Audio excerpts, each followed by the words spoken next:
Hola a todos, ¿qué tal? Soy Erika, bienvenidos a mi canal.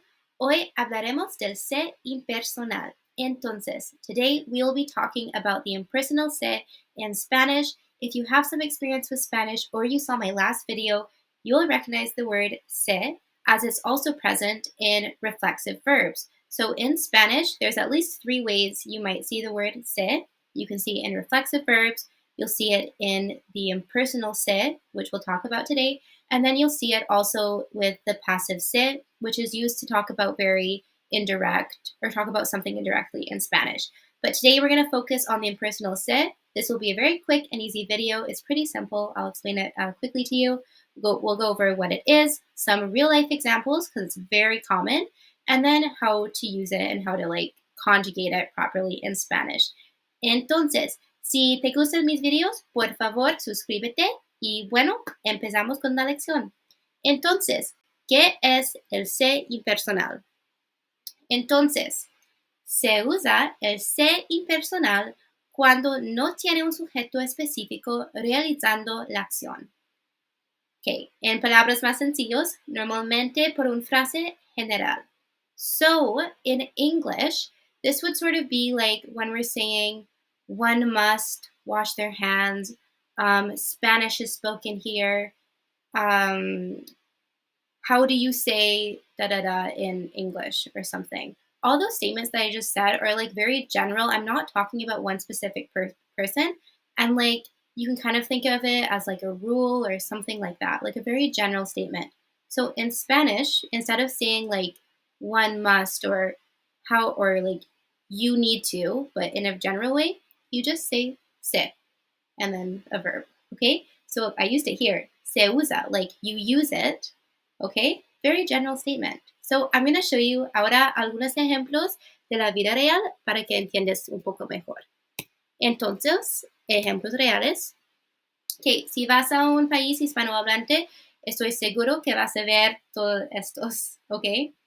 Entonces, el primero, aviso, se prohíbe el uso de teléfonos celulares en este recinto. So, it is prohibited to use cell phones in this area.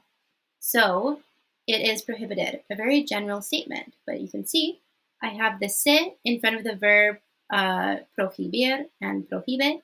So that makes it a very general statement, me adding the se in there. Okay, un otro, se busca. That's wanted in Spanish. So again, if we think about it in English, when we say wanted, we're not specifying in that sentence who is doing the wanting, right? It's just general, this person is just wanted. In Spanish, you say se busca. Buscar is the verb to search, so se busca, it's being looked for, this guy, okay? Another one very popular if you go to a Spanish-speaking country, se alquila. This place is being rented out, or it's being, it's open for rent, okay? Se alquila. Y se habla español. Spanish is spoken, here, okay? Todos estos no tienen un sujeto específico, es algo muy general. Entonces, esto se llama el se impersonal, ¿ok? Y bueno, es muy sencillo, como puedes ver. Entonces, ahora, ¿cómo se usa, cómo se conjuga este verbo? Entonces, para el se impersonal, primero, necesitas el se más el verbo conjugado en la tercera persona.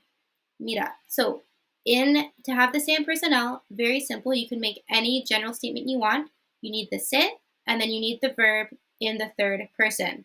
If you notice that in Spanish, it might be for example, instead of se alquilan, or you might see se alquilan with an N, that changes it into el se pasivo, okay? So for a very general statement in Spanish, it's just se plus a third person. If you see something else with in first person, yo, or with an ellos ending, it's no longer the se impersonal, okay? Entonces, algunos ejemplos. So, se habla español. Spanish is spoken here. You see I have the verb se, I have the verb hablar, and I just conjugated it into third person, like él or ella.